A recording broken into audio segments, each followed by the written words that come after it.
When people talk about marriage, they like to quote that statistic that nearly 50% of marriages end in divorce. Well, what about the other half? Just because you choose to stay together doesn't mean that everything is always going to be smooth sailing. Yeah. So, hello and welcome to The Drakes, where we will talk about everything regarding love and marriage. I'm Tracy Drake, And I'm Sandy Drake. and so today we are going to talk about what happens when you and your spouse are going through the tough times. And there's a many different choices. Absolutely. Off the top of my head right now, I could give you three. Infidelity is one.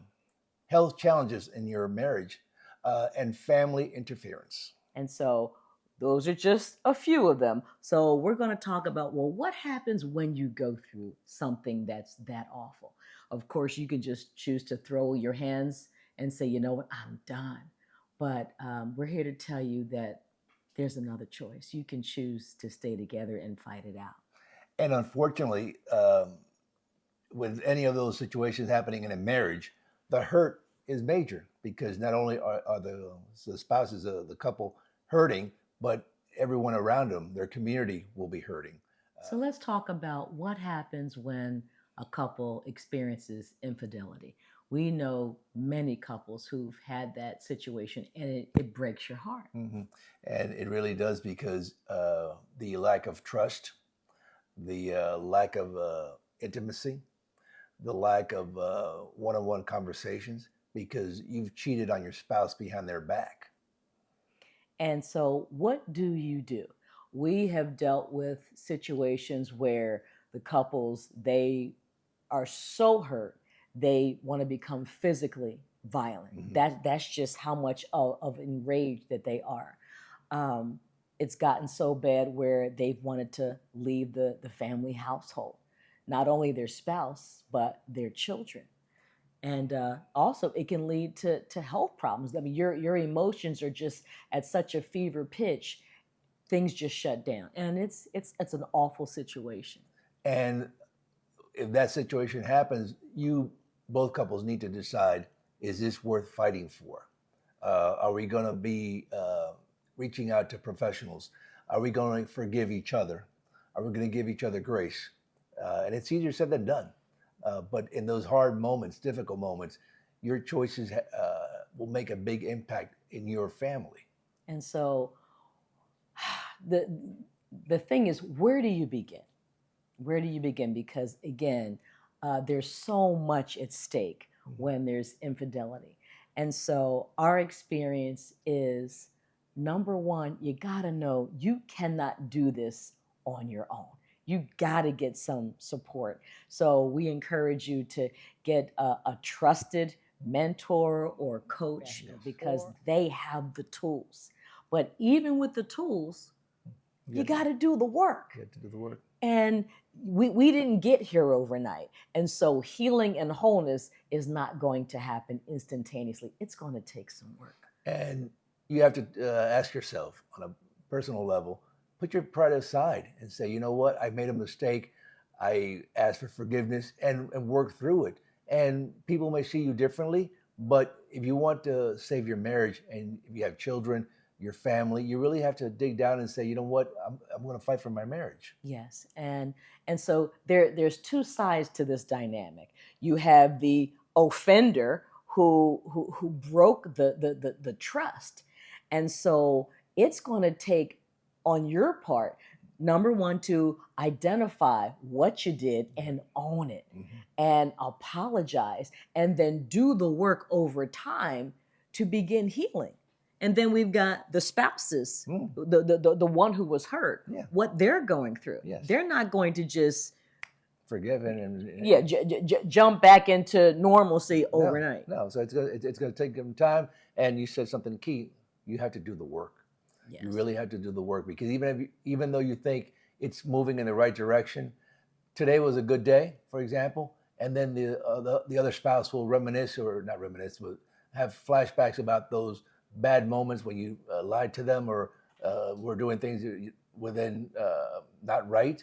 Then that comes back. So you have to keep pursuing it and working at it. Yeah, and just like you said, the spouse who was cheated on, that person is going to need lots of love, lots of care, and you can't put a time limit on their reconciliation and their healing and wholeness. No. That can take years. And so again, the person who was responsible for breaking the trust, they're going to have to walk a fine line, and they're going to have to do whatever is necessary to regain the trust, because everything that you do is going to be scrutinized. Yes. Everything that you say, when you don't show up when you said you were going to show up, when you don't call when you promised you were going to call, if you dress a certain way, wear a certain cologne, Where are you going? It's just like you said, it's all going to bring back recall. So again, getting back to what we were saying, what does the healing process look like? What do you recommend that they do first? As you were saying earlier, seek professional help. Be in a forgiving mood to forgive each other, and not point fingers, it's your fault, you did it, but truly come together and be prayerful and forgive. And I love what you just said, prayerful. You cannot do this and have success if you don't bring God into the healing and wholeness process. You've got to be willing to pray and ask God for his wisdom, his strategy to soften your heart and help you through this journey, because it's going to be a journey. It will be. I don't know anybody who's gone through this process who hasn't needed God's strength to get through. Absolutely. And then the other topics that we talked about earlier, health challenges and family interference. And so with regard to health challenges, we know many couples, but we also have our own story. This amazing man had a major health challenge where he suffered multiple strokes, and we had to have a 8-hour surgery, and so God healed him. Yes. And so that was a really, really big strain on our marriage because we just didn't know. And as his wife, walking through that journey with him, it was really, really scary. It was. And because when there's a health challenge, especially that could take your life, you're not of sound mind. You're nervous. Yeah. You're afraid. You're tearful. And then also, well, God, what happens if he doesn't make it? So it was a really, really tough challenge. But thank God, thank you. we did it together. I had a wonderful support system because I knew I couldn't do it on my own. We had people praying for you, and so again, God was definitely in the mix. And you'll see that there will be a fine line that connects whatever you're going through. We recommend God's got to be in the center. He's got to be your foundation. He's got to be your source of strength, your source of peace, because you don't have the capacity on your own to handle this. Because if your emotions take over, your emotions can be all over the map. And so that breeds chaos. But again, God's peace, which doesn't make sense in the storm, will get you through. Yeah. And then the last one we said was family interference. Family interference. And some of these scenarios that we're sharing with you, you may encounter them, because when you say, I do, it's a wonderful moment. But then as soon as you say, I do, life kicks in. Absolutely. And you have to be ready. And the fact that you were, she was by my side for 7 straight days while I was in the hospital. She wouldn't leave the room. 7 straight days. And I was the police. Everybody who came in, who are you? What's your title? And what are you doing to him? And we had no preparation for that. This happened at 4:30 in the morning on a Sunday morning. We were not prepared for that. Right. But her instinct and the love that she had towards me, or has towards me, she jumped into action, made the call, made it happen. She rode with me in the ambulance. So these are some of the things. Yes, we've had wonderful moments, and we'll continue to have them. But when this happened, she was on it, and numerous things. Getting back to what you were saying, family interference. We love them.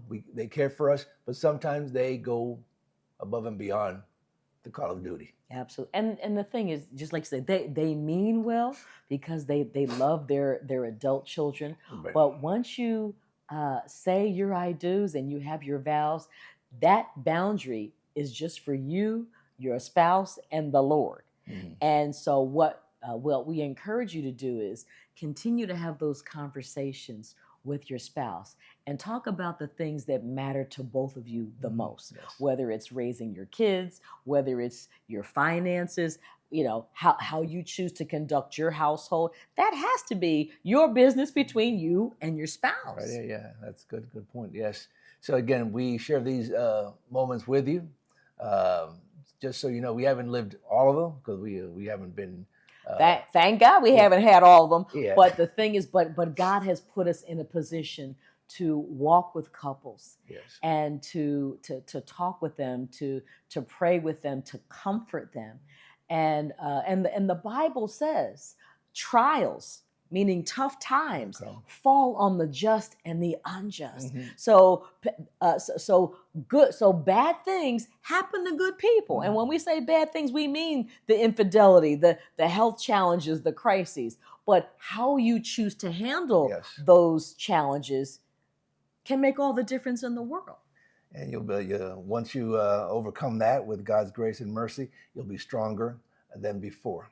So again, this is wonderful.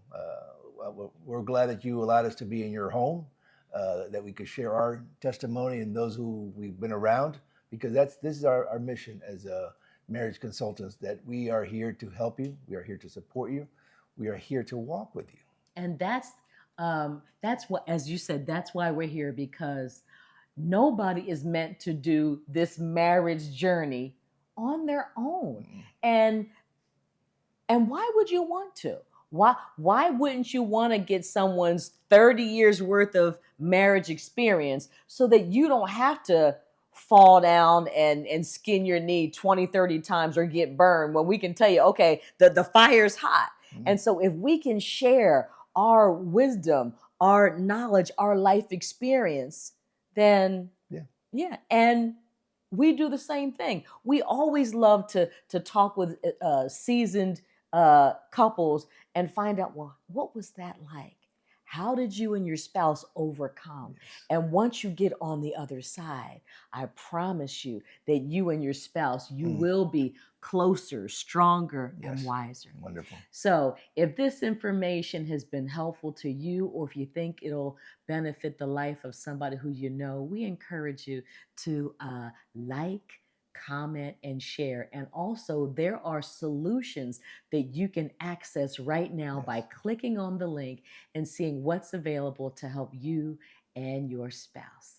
I'm Tracy Drake. And I'm Sandy Drake. And welcome to Marriage with the Drakes. And this has been brought to you by our company, Life Transformation International. We hope to see you soon.